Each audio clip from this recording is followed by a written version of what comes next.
Hi, and welcome to wp-dev-tutorials.com. In this video you will learn how to build a professional-looking WordPress website using Elementor and Envato elements, without writing any single line of code.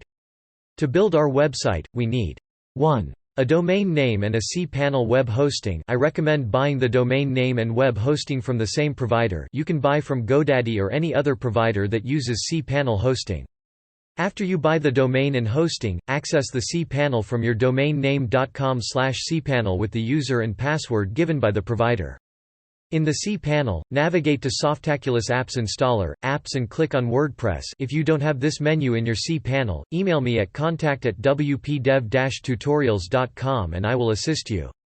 In the next screen, click on Install Now and make sure that the latest version of WordPress is selected. Choose HTTPS as protocol. Fill in the site name and site description fields that represents your brand. Fill in the admin username, admin password and admin email. Make sure you write these informations down, because you will need them to access the admin area of the website. All the other fields leave them as default and scroll down and press Install. Now you can access your website admin your domainname.com/wp-admin.